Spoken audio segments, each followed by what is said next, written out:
Comment accélérer le développement socio-économique du Congo en s'appuyant sur les opportunités qu'offre l'innovation digitale dans le secteur de la finance? Voilà toute la problématique de cette conférence sur la technologie financière dénommée Brazza FinTech. Organisé par l'association Pratique en partenariat avec Africa FinTech Forum, ce salon de 2 jours, ouvert ce 1er octobre, a le mérite de soulever une question à enjeu majeur, celle de la dématérialisation de la monnaie devenue un impératif, surtout en cette période de crise sanitaire.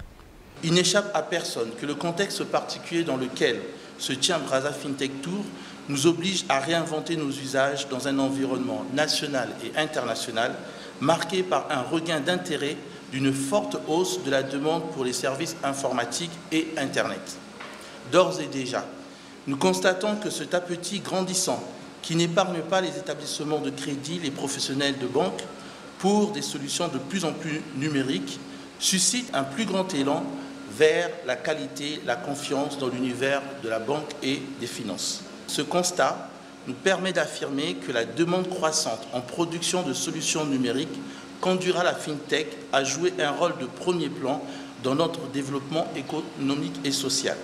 Les besoins des utilisateurs font pression, les institutions sont donc appelées à muter vers cette nouvelle pratique, à savoir le mobile banking. Au cours de cette conférence, une dizaine de panélistes échangeront autour des différentes sous-questions, à l'instar de cette conférence inaugurale sur le sort de la FinTech au Congo, co-animée par Marc Sakala, directeur général de la RPCE, et Marcel Ondele, vice-président de la BDEAC. L'objectif étant donc de donner un panorama global des évolutions des technologies en mettant en lumière l'intérêt de cette transformation au niveau des systèmes financiers. En allant vers la FinTech, nous nous ouvrons au braquage depuis l'étranger. Là où on devrait venir sur les lieux pour braquer une banque, au travers de la FinTech, on peut braquer la banque à distance. Là où il fallait des sacs pour soulever des millions, via une commande de ligne, on peut transférer tout le contenu d'une banque en un clic.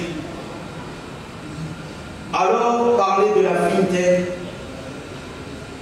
c'est aussi se préparer à la sécurité qui va avec, au niveau de sécurité et des habitudes qui vont avec. Et nous ne pouvons pas être en marge de la transformation au niveau mondial. C'est un phénomène mondial, donc c'est pour cela que mon cri d'alarme, c'était de demander à la fois qu'on crée une réelle infrastructure au niveau du Congo pour qu'ensemble nous puissions soutenir l'évolution des finances et de la technologie au niveau du Congo pour ne pas être en marge de l'évolution normale au niveau mondial.